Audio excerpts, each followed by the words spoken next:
নমস্কাৰ এই মুহূৰ্তত আহি পৰিছে খন্দিয়াৰ কেইবাটাও গুৰুত্বপূৰ্ণ খবৰ। আজি 29 জুলাই অসমৰ লগতে ভাৰতৰ বিভিন্ন প্ৰান্তৰ পৰা খন্দিয়াৰ কেইবাটাও খবৰ আহি পৰিছে।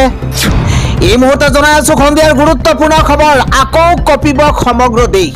সিজেপিৰ আন্দোলনৰ পিছত এইবাৰ ৰিজাৰ্ভেশ্যন হটাও আন্দোলন আৰম্ভ হ'ব। ধৰ্মেন্দ্ৰ প্ৰধানৰ পদত্যাগৰ পাছতে আকৌ কঁপিব সমগ্ৰ দেশ। সিজেপিৰ প্ৰতিবাদৰ দৰেই আন এক আন্দোলন কৰিবলৈ সাজু। সিজেপিৰ প্ৰতিবাদৰ দৰেই আন এক আন্দোলনৰ সাজু হৈ পৰিছে। এইবাৰ চাকৰি শিক্ষাৰ ক্ষেত্ৰত থকা সংৰক্ষণ ব্যৱস্থাৰ বিৰোধিতা। গুৰুত্বপূৰ্ণ খবৰ, ৰিজাৰ্ভেশ্যন হটাও আন্দোলন কৰিবলৈ সাজু হৈ পৰিছে লাখ লাখ লোক। দুটাকৈ ফেচবুক পেজৰ জৰিয়তে চলিছে সদস্য ভৰ্তি। RHA নামৰ পেজটোত ইতিমধ্যে অতিক্ৰম কৰিছে 50 লাখ ফলোৱাৰ্ছ। ৰিজাৰ্ভেশ্যন ৰিমভেল সংঘ নামেৰেও খুলিছে আন এটা একাউণ্ট। নামভৰ্তি, নিযুক্তি ইত্যাদি থকা সাংবিধানিক সংৰক্ষণৰ বিৰোধিতা। RHA RRSৰ মতে সংৰক্ষণ ব্যৱস্থাই প্ৰকৃত প্ৰতিভাক বঞ্চিত কৰে। উচ্চ জাতিৰ ব্যাপক সংখ্যক নতুন প্ৰজন্মই সঁহাৰি জনাইছে আন্দোলনলৈ। ধৰ্মেন্দ্ৰ প্ৰধানৰ পদত্যাগৰ পাছত আকৌ কঁপিব সমগ্ৰ দেশ। জনাইছো পৰৱৰ্তী খবৰ, বানপীড়িতৰ মাফ হ'ব EMI, বৃহৎ ঘোষণা কৰিছে। এই মুহূৰ্তৰ ডাঙৰ খবৰ, EMI মাফ কৰা হ'ব বানাক্ৰান্ত ৰাইজৰ। উজনিৰ বানাক্ৰান্ত ৰাইজলৈ বিশেষ EMI ৰেহাই আঁচনি। শিৱসাগৰ চৰাইদেউৰ ঋণ লোৱা গ্ৰাহকৰ মাফ হ'ব EMI। বানাক্ৰান্ত ৰাইজলৈ বিশেষ আঁচনি অসম সমবায় এপেক্স বেংক লিমিটেডৰ। গুৰুত্বপূৰ্ণ খবৰ, ছমাহলৈ ঋণৰ ধন দিব নালাগে বানাক্ৰান্ত ৰাইজে। ছমাহলৈ ঋণৰ ধন দিব নালাগে। ছমাহলৈ কেৱল ঋণৰ সুদ পৰিশোধ কৰিলেই হ'ব বানাক্ৰান্তই। ঋণৰ মূলধনৰ কিস্তি পৰিশোধ কৰিব নালাগে বানাক্ৰান্তই। অত্যন্ত ডাঙৰ খবৰ এই মুহূৰ্তত জনাইছো, বিশেষ EMI ৰেহাই আঁচনি ঘোষণা এপেক্স বেংকৰ। সামাজিক মাধ্যমত এই ঘোষণা বিধায়ক বিশ্বজিৎ ফুকনৰ। আগবাঢ়িছো পৰৱৰ্তী খবৰ, মন গ'লে এতিয়া মাটি কিনিব নোৱাৰিব। আহি আছে দেশত নতুন কঠোৰ আইন। এটা বিগ নিউজ এই মুহূৰ্তত। এতিয়া মন গ'লেই, টকা থাকিলেই এতিয়াৰ পৰা আপুনি মাটি ক্ৰয় কৰিব নোৱাৰিব, মাটি কিনিব নোৱাৰিব। 250 বছৰ পুৰণি ধৰ্মীয় অনুষ্ঠানৰ কাষত কিনিব নোৱাৰিব মাটি। বৰদোৱা বৰপেটা মাজুলীৰ ধৰ্মীয় অনুষ্ঠানৰ কাষত কিনিব নোৱাৰিব মাটি। ধৰ্মীয় অনুষ্ঠানৰ 5 কিলোমিটাৰ আশে পাশে মাটি কিনাত নিষেধাজ্ঞা প্ৰদান কৰা হৈছে। বাহিৰৰ মানুহে গৈ মাটি কিনিব নোৱাৰিব ধৰ্মীয় অনুষ্ঠানৰ ওচৰত। ৰংঘৰ, কাৰেংঘৰ, বৰপেটা সত্ৰ, মাজুলী সত্ৰৰ মাটি ক্ৰয় কৰিব নোৱাৰিব। গুৰুত্বপূৰ্ণ খবৰ, 5 কিলোমিটাৰ আশে পাশে কেৱল খিলঞ্জীয়া লোকসকলেহে বসবাস কৰিব পাৰিব। ৰাজ্যত শীঘ্ৰেই আহি আছে নতুন কঠোৰ আইন। সদনত আইনক লৈ ডাঙৰ মন্তব্য কৰিছে মুখ্যমন্ত্ৰী হিমন্ত বিশ্ব শৰ্মাই। আন এটা খবৰ হৈছে, 1 আগষ্টতে লাভ কৰিব হিতাধিকাৰীয়ে অৰুণোদয় আঁচনিৰ ধন। বান বিধ্বস্ত জিলাত লাভ কৰিব অতিৰিক্ত ধন। এটা ব্ৰেকিং নিউজ, অহা 3 আগষ্টৰ সলনি 1 আগষ্টৰ পৰাই লাভ কৰিব অৰুণোদয়ৰ ধন। বানাক্ৰান্তত 4 জিলাৰ হিতাধিকাৰীয়ে লাভ কৰিব 2500 টকা। চৰাইদেউ, শিৱসাগৰ, যোৰহাট, গোলাঘাট জিলাৰ বাবে এই সিদ্ধান্ত গ্ৰহণ কৰা হৈছে। এটা ব্ৰেকিং নিউজ, অন্য জিলাৰ হিতাধিকাৰীয়ে পূৰ্বতকৈ কম পৰিমাণে লাভ কৰিব এইবাৰ ধন।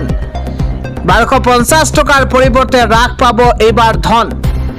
পৰিস্থিতি নিয়ন্ত্ৰণৰ পাছত পূৰ্বৰ সমানে লাভ কৰিব ধন। এইবাৰ হিতাধিকাৰীক ধৈৰ্য ধৰাৰ আহ্বান জনাইছে চৰকাৰে। বান পৰিস্থিতিৰ বাবে অৰুণোদয়ৰ ধন সাল সলনি কৰা হৈছে। 3 আগষ্টৰ সলনি 1 আগষ্টৰ পৰাই লাভ কৰিব অৰুণোদয় আঁচনিৰ ধন। পৰৱৰ্তী খবৰটো হৈছে, উজনিৰ বানাক্ৰান্তলৈ মুখ্যমন্ত্ৰী হিমন্ত বিশ্ব শৰ্মাৰ তৰফৰ পৰা 9টাকৈ ডাঙৰ ঘোষণা। ডাঙৰ খবৰ, উজনিৰ বানাক্ৰান্ত ৰাইজৰ বাবে মুখ্যমন্ত্ৰী হিমন্ত বিশ্ব শৰ্মাৰ তৰফৰ পৰা 9টাকৈ বৃহৎ ঘোষণা কৰা হৈছে। বানত মৃত্যু হোৱা ব্যক্তিৰ পৰিয়ালে লাভ কৰিব চৰকাৰৰ তৰফৰ পৰা 4 লাখ টকা। মুখ্যমন্ত্ৰীৰ সাহায্য পুঁজিৰ পৰাও লাভ কৰিব অতিৰিক্ত 5 লাখ টকা। বানে সৰ্বশ্ৰান্ত কৰা প্ৰতিটো পৰিয়ালে লাভ কৰিব 15,000 টকা। ডাঙৰ খবৰ এই মুহূৰ্তত 4-5 দিনৰ ভিতৰতে লাভ কৰিব এই ধনৰাশি। বানে বিধ্বস্ত কৰা 4 জিলাৰ অৰুণোদয় হিতাধিকাৰীয়ে লাভ কৰিব 2500 টকা। এই মুহূৰ্তত ডাঙৰ খবৰ, বান পীড়িত ছাত্ৰ ছাত্ৰীক পুনৰ দিয়া হ'ব পাঠ্যপুথি। হিমন্ত বিশ্ব শৰ্মাৰ তৰফৰ পৰা কেইবাটাও বৃহৎ ঘোষণা কৰিছে বাৰাক্ৰান্ত অঞ্চলৰ বাবে, বাৰাক্ৰান্ত ৰাইজৰ বাবে এই মুহূৰ্তত কেইবাটাও খবৰ আহি পৰিছে। উচ্চতৰ মাধ্যমিকৰ শিক্ষাৰ্থীক দিয়া হ'ব 1000 টকা। স্নাতক পৰ্যায়ৰ শিক্ষাৰ্থীক দিয়া হ'ব 3000কৈ টকা। বিশ্ববিদ্যালয়ৰ শিক্ষাৰ্থীক দিয়া হ'ব 5000 টকা। এটা ডাঙৰ খবৰ এই মুহূৰ্তত। বানে শেষ কৰা চাৰ্টিফিকেট মাৰ্কশ্বিট বিনামূলীয়াকৈ প্ৰদান কৰা হ'ব। উজনিৰ বানাক্ৰান্ত ৰাইজৰ বাবে মুখ্যমন্ত্ৰী 9টাকৈ বৃহৎ ঘোষণা। জনাইছো পৰৱৰ্তী খবৰ। এইবাৰ এক হৈছে সকলো। নাজিবুল, মফিদুল, জহিৰুল হতে দিছে সহায়ৰ বাৰ্তা। উজনিৰ বানপীড়িতৰ বাবে ওলাই আহিছে মুছলমান সমাজ। এই মুহূৰ্তত ডাঙৰ খবৰ, 6 গৰাকী মুছলমান যুৱকে দিছে একতাৰ বাৰ্তা। ডেটল লগতে পানীৰ বটল, ব্লিচিং পাউডাৰকে ধৰি নিত্য ব্যৱহাৰ্য সামগ্ৰী প্ৰদান কৰিব। বঙাইগাঁৱৰ জাৰাগুৰি মুছলমান সমাজে আগবঢ়াইছে সাহায্য। বঙাইগাঁৱৰ প্ৰেছ ক্লাব, জিলা ছাত্ৰ সন্থাৰ কেন্দ্ৰত আগবঢ়াইছে সামগ্ৰী। দুৰ্যোগৰ সময়ত বানপীড়িতৰ কাষত থিয় দিয়াৰ আহ্বান জনাইছে মুছলমান সমাজে। উজনিৰ বানপীড়িতৰ বাবে এইদৰে ওলাই আহিছে মুছলমান সমাজ। পৰৱৰ্তী খবৰটো হৈছে বানত মৃত্যু হ'লে নালাগে মৰণোত্তৰ, তাৎক্ষণিকভাৱে পাব ক্ষতিপূৰণ। এটা বিগ নিউজ এই মুহূৰ্তত জনাইছো মুখ্যমন্ত্ৰীৰ তৰফৰ পৰা বৃহৎ ঘোষণা। বানত মৃত্যু হ'লে কৰিব নালাগে মৃতকৰ মৰণোত্তৰ পৰীক্ষা। পৰিয়ালক বৃহৎ সকাহ দি মুখ্যমন্ত্ৰী হিমন্ত বিশ্ব শৰ্মাৰ তৰফৰ পৰা ডাঙৰ ঘোষণা কৰা হৈছে। কোনো সদস্যৰ মৃত্যু হ'লে পৰিয়ালে তাৎক্ষণিকভাৱে পাব ক্ষতিপূৰণ। জিলা প্ৰশাসনৰ বিলম্ব অবিহনে পাব লাগিব ক্ষতিপূৰণ। এককালীন ক্ষতিপূৰণ সাহায্য প্ৰদান হ'ব লাগিব খৰতকীয়া। মুখ্য সচিবৰ সৈতে হোৱা বৈঠকত মুখ্যমন্ত্ৰী হিমন্ত বিশ্ব শৰ্মাই বৃহৎ সিদ্ধান্ত গ্ৰহণ কৰিছে। বানত মৃত্যু হ'লে কৰিব নালাগে মৃতকৰ মৰণোত্তৰ পৰীক্ষা। পৰৱৰ্তী খবৰটো হৈছে 2 কোটি সাহায্যৰ পিছত এইবাৰ লাখ লাখ টকাৰ ঔষধ উজনিত বন্যাৰ্তলৈ চিকিৎসা সেৱা আগবঢ়াইছে আজমলে। এটা ভাল খবৰ এই মুহূৰ্তত। উজনিৰ বানপীড়িতৰ কাষত সাহস হৈ থিয় দিছে মৌলানা বদৰুদ্দিন আজমলে। উজনিৰ বন্যাৰ্তৰ কাষত আজমল থিয় দিছে আৰু 2 কোটি টকা সাহায্য দিয়াৰ উপৰিও এইবাৰ আজমলৰ তৰফৰ পৰা উজনিত বিনামূলীয়া চিকিৎসা সেৱা আগবঢ়াইছে। আজমলৰ তৰফৰ পৰা প্ৰতিগৰাকী বন্যাৰ্তলৈ চিকিৎসা সেৱাৰ বাবে আজমলৰ চিকিৎসকসকল ওলাই আহিছে আৰু এইদৰে তেওঁলোকক বিনামূলীয়া চিকিৎসা সেৱা প্ৰদান কৰা পৰিলক্ষিত হৈছে। আন এটা খবৰ হৈছে বিধায়ক অখিল গগৈয়ে কৈছে, মোক ফাঁচি দিলেই দিয়ক, চকু লাল হৈ গৈছে, মূৰৰ ছাল এৰি গৈছে, টিকাত খজুৱতি হৈ গৈছে। অধ্যক্ষই ভিডিঅ' ভাইৰেল কৰে, ফটো ভাইৰেল কৰে, যি কৰে কৰি থাকক, চাবলৈ সময় নাই। শেহতীয়াকৈ সামাজিক মাধ্যমত ভাইৰেল হোৱা অখিল গগৈৰ সদনত টেবুলৰ ওপৰত উঠি যিদৰে প্ৰতিবাদ কৰিছিল সেই দৃশ্য সামাজিক মাধ্যমত ভাইৰেল হৈ পৰিছিল আৰু তাৰ পাছতে এই ভিডিঅ'ক লৈ অখিল গগৈয়ে প্ৰতিক্ৰিয়া প্ৰকাশ কৰিছে। অখিল গগৈয়ে কৈছে যে অধ্যক্ষই ভিডিঅ' ভাইৰেল কৰে, ফটো ভাইৰেল কৰে, যি কৰে কৰি থাকক, তাত আমাৰ চাবলগীয়া একো নাই, চাবলৈ সময় নাই, কিয়নো মোক যদি ফাঁচি দিলেও দি দিয়ক, এই মন্তব্য কৰিছে বিধায়ক অখিল গগৈয়ে। পৰৱৰ্তী খবৰ, এইবাৰ উজনিৰ বানাক্ৰান্তৰ বাবে জনপ্ৰিয় ইউটিউবাৰ কেৰিমিনাটিয়ে লাইভ ষ্ট্ৰীমৰ জৰিয়তে 11 লাখ টকা সংগ্ৰহ কৰিছে। বন্যাৰ্তলৈ 11 লাখ টকা সংগ্ৰহ কৰিছে লাইভ ষ্ট্ৰীমত। 11 লাখ টকাৰ লগতে ব্যক্তিগতভাৱে 2 লাখ টকাৰ সাহায্য অসমৰ বাবে দিব ইউটিউবাৰ কেৰিমিনাটিয়ে। এগৰাকী জনপ্ৰিয় ইউটিউবাৰ কেৰিমিনাটি, আৰু কেৰিমিনাটিয়ে লাইভ ষ্ট্ৰীমৰ জৰিয়তে, তেওঁৰ লাইভ ষ্ট্ৰীমৰ জৰিয়তে 11 লাখ টকাৰ সংগ্ৰহ কৰিছে আৰু ইয়াৰ উপৰিও ব্যক্তিগতভাৱে 2 লাখ টকাৰ সাহায্য অসমৰ বাবে দিব কেৰি মিনাতীয়ে। আগবাঢ়িছো পৰৱৰ্তী খবৰ। ৰমাকান্তৰ দেউৰীৰ মই মতালি নচলিব, বিজেপি বিধায়কৰ বিৰুদ্ধে জ্বলিছে এতিয়া ৰাজপথ। এটা বিগ ব্ৰেকিং নিউজ, ডাঙৰ খবৰ। বিজেপি বিধায়কৰ বিৰুদ্ধে ৰাজ্যত তীব্ৰ প্ৰতিবাদ অব্যাহত আছে। বিজেপি বিধায়ক ৰমাকান্ত দেউৰীৰ বিৰুদ্ধে জ্বলিছে ৰাজপথ। টায়াৰ জ্বলাই ৰাজপথত উত্তাল হৈ পৰিছে শ শ জনতা। ৰমাকান্ত দেউৰীক গাঁও চোৰ আখ্যা দিছে প্ৰতিবাদী জনতাই। এটা বিগ নিউজ এই মুহূৰ্তত 16খনকৈ গাঁও মিকিৰ ভেটা ৰাজহ চক্ৰলৈ স্থানান্তৰক লৈ প্ৰতিবাদ। ৰমাকান্তৰ বিৰুদ্ধে প্ৰতিবাদত উত্তাল হৈ পৰিছে মৰিগাঁও নগাঁও ৰাষ্ট্ৰীয় ঘাইপথ। এই মুহূৰ্তত এটা বিগ নিউজ, বিজেপি বিধায়কৰ বিৰুদ্ধে ৰাজ্যত তীব্ৰ প্ৰতিবাদ সাব্যস্ত হৈছে।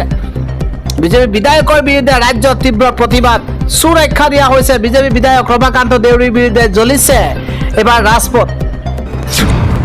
আন এটা অসমৰ বানক লৈ পুনৰ মুখ্যমন্ত্ৰী হিমন্ত বিশ্ব শৰ্মালৈ ফোন কেন্দ্ৰীয় মন্ত্ৰী গৃহমন্ত্ৰী অমিত শ্বাহৰ। সকলো পৰ্যায়ৰ সাহায্য পুনৰুদ্ধাৰৰ ক্ষেত্ৰত কেন্দ্ৰৰ সহযোগিতা থাকিব বুলি প্ৰতিশ্ৰুতি দিছে গৃহমন্ত্ৰী অমিত শ্বাহে। ইফালে উজনিৰ বান কিয় হ'ল তাৰ তদন্ত কৰক চৰকাৰে। পৰৱৰ্তী যাতে দুৰ্যোগ নাহে তাৰ অধ্যয়ন কৰক চৰকাৰে। বানপানীৰ বাবে যি দোষী তেওঁক চৰম শাস্তি দিয়ক, মন্তব্য কৰিছে কংগ্ৰেছৰ বিধায়ক জাকিৰ হুছেইন সিকদাৰে। ইফালে অসমৰ বানাক্ৰান্তলৈ সহায়ৰ হাত আগবঢ়াব ছুপাৰষ্টাৰ ছলমান খানে। উজনিৰ বন্যাৰ্ত ৰাইজলৈ প্ৰেৰণ কৰা হ'ব ৰেডি টু ইট খাদ্যৰ পেকেট। বানাক্ৰান্তলৈ প্ৰেৰণ কৰিব চিকিৎসা সামগ্ৰীও। বিং হিউমেন সংস্থাৰ জৰিয়তে অসমৰ বন্যাৰ্তলৈ উজনিৰ বানাক্ৰান্তলৈ সহায় আগবঢ়াব জনপ্ৰিয় অভিনেতা ছলমান খানে।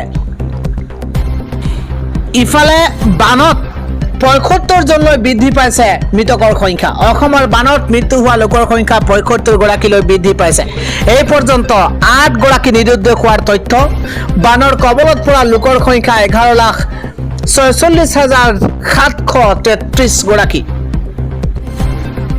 পৰৱৰ্তী খবৰটো হৈছে ৰাজ্যবাসীৰ মূৰত পুনৰ মূল্য বৃদ্ধিৰ মাদমাৰ। এইবাৰ বৃদ্ধি পাইছে কেঞ্চাৰ ৰোগৰ চিকিৎসাৰ খৰচ। জি এম চি কৰ্কট চিকিৎসালয়লৈ কৰ্কট হস্পিটেললৈ গ'লে জুৰুলা হৈ পৰিব আপুনি, কিয়নো অভাৱনীয় হাৰত বৃদ্ধি পাইছে কেঞ্চাৰ চিকিৎসাৰ মূল্য মাচুল। ৰোগীৰ বিচনাৰ মাচুল 200ৰ পৰা 600 টকালৈ বৃদ্ধি। ইফালে তেজ পৰীক্ষাৰ মাচুল 60% পৰ্যন্ত বৃদ্ধি পাইছে। মাৰ্কাৰ টেষ্টৰ মাচুল 900ৰ পৰা 2000 টকালৈ বৃদ্ধি পাইছে। সমান্তৰালভাৱে কাইটলজিৰ টেষ্টৰ মাচুল 650 টকালৈ বৃদ্ধি পাইছে। বায়োস্পিৰ টেষ্টৰ মাচুল 1000 টকাৰ পৰা 2727 টকালৈ বৃদ্ধি পাইছে। পুনৰ ৰাজ্যবাসীৰ মূৰত মূল্য বৃদ্ধিৰ মাধমাৰ। জনাইছো পৰৱৰ্তী খবৰ। আজি গুৱাহাটী উচ্চ ন্যায়ালয়ত সিদ্ধাৰ্থ শৰ্মাৰ 2খনকৈ আবেদনৰ শুনানি। ন্যায়াধীশ ৰবীন ফুকনৰ আদালতত হ'ব 2খন আবেদনৰ শুনানি। ছিংগাপুৰৰ ইনকুইষ্ট ৰিপৰ্ট সংলগ্ন আৰু জব্দকৃত বেংক একাউণ্ট, ঘৰ, ফ্লেট মোকলাই দিবলৈ কৰিছিল আবেদন। গোচৰটো হস্তান্তৰ বিচাৰি সিদ্ধাৰ্থ শৰ্মাই কৰা আবেদনৰো আজি শুনানি হ'ব উচ্চতম ন্যায়ালয়ত। আগবাঢ়িছো পৰৱৰ্তী খবৰ। 20 জুলাইত CJPৰ প্ৰতিবাদত আৰক্ষীৰ ওপৰত হোৱা আক্ৰমণক লৈ যন্তৰ মন্তৰত হ'ব ধৰ্ণা। 31 জুলাইত প্ৰতিবাদত বহিব দিল্লী আৰক্ষীৰ অৱসৰপ্ৰাপ্ত বিষয়া সংস্থা। আন এটা খবৰ হৈছে গুৱাহাটী মহানগৰীত প্ৰবল বৃষ্টিপাতৰ আশংকা প্ৰকাশ কৰা হৈছে। এটা গুৰুত্বপূৰ্ণ খবৰ এই মুহূৰ্তত। কলা ডাৱৰে আৱৰি ধৰিছে গুৱাহাটীৰ আকাশ। মহানগৰী গুৱাহাটীত প্ৰবল বৃষ্টিপাতৰ আশংকা প্ৰকাশ কৰা হৈছে। হাই এলাৰ্ট জাৰি কৰা হৈছে বতৰ বিজ্ঞান কেন্দ্ৰৰ তৰফৰ পৰা। বতাহ, বৰষুণ, বিজুলী, ঢেৰেকণীৰে বতৰৰ কাল ৰূপ। এইবাৰ সতৰ্ক হৈ থাকিবলৈ আহ্বান জনোৱা হৈছে গুৱাহাটী মহানগৰীবাসীক। কামৰূপ মেট্ৰকে ধৰি 31খন জিলালৈ হাই এলাৰ্ট জাৰি কৰা হৈছে। গুৱাহাটী মহানগৰীত প্ৰবল বৃষ্টিপাতৰ আশংকা বতৰ বিজ্ঞান কেন্দ্ৰৰ তৰফৰ পৰা। আন এখন হৈছে শিৱসাগৰৰ বানাক্ৰান্ত পৰিয়ালক 10 লাখ টকা নিদিলে। অখিল গগৈয়ে কৈছে, মই মুখ্যমন্ত্ৰীৰ টেবুলত শিবিৰ তাণ্ডৱ নৃত্য কৰিম। অখিল গগৈয়ে কৈছে শিৱসাগৰৰ বানাক্ৰান্তৰ পৰিয়ালক 10 লাখ টকাকৈ নিদিলে মই মুখ্যমন্ত্ৰীৰ টেবুলত শিৱৰ তাণ্ডৱ নৃত্য কৰিম মোক NSA লগাই NIA লগাই গ্ৰেপ্তাৰ কৰে যি কৰে কৰক 10 লাখকৈ লাগিবই 11 দিন হ'ল অসমক ভাল পাওঁ বুলি কোৱা প্ৰধানমন্ত্ৰী নাহিল এইদৰে আজি গৰজি উঠিছে বিধায়ক অখিল গগৈ জনাইছো অন্য এটা খবৰ বানাক্ৰান্তক 15,000ৰ পৰিৱৰ্তে 1 লাখ টকাকৈ দিয়াৰ আহ্বান জনাইছে অসম মাতৃভূমি দলে বান আক্ৰান্ত ৰাজ্যলৈ সাহায্য আগবঢ়োৱাৰ ক্ষেত্ৰত অসম চৰকাৰৰ কেবিনেট বৈঠকে লোৱা সিদ্ধান্ত সম্পৰ্কত তীব্ৰ প্ৰতিক্ৰিয়া প্ৰকাশ কৰিছে অসম মাতৃভূমি দলে আজি প্ৰকাশ কৰা এক প্ৰেছ বিবৃতিত দলটোৰ ৰাজ্যিক সভাপতি ৰাজীৱ শইকীয়াই এই সম্পৰ্কত প্ৰতিক্ৰিয়া প্ৰকাশ কৰি এই সন্দৰ্ভত প্ৰতিক্ৰিয়া প্ৰকাশ কৰি কৈছে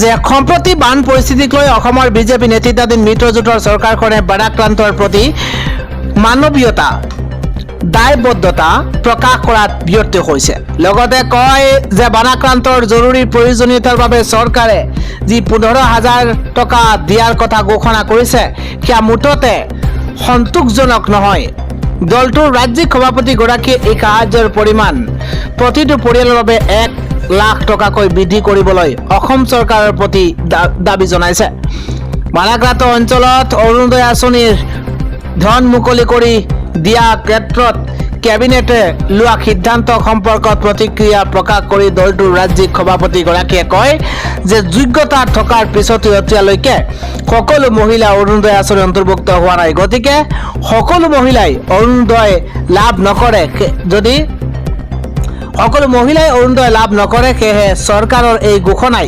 বানাক্ৰান্তসকলৰ মাজত বৈষম্য আৰু বিভেদৰ সৃষ্টি কৰিব সেয়েহে বানাক্ৰান্ত অঞ্চলত সদ্যহতে অৰুণোদয় আঁচনিৰ সলনি বিশেষ বানাক্ৰান্তৰ সাহায্য আঁচনি ৰূপায়ণ কৰি এই বৈষম্য আৰু বিভেদ দূৰ কৰিবলৈ দাবী জনাইছে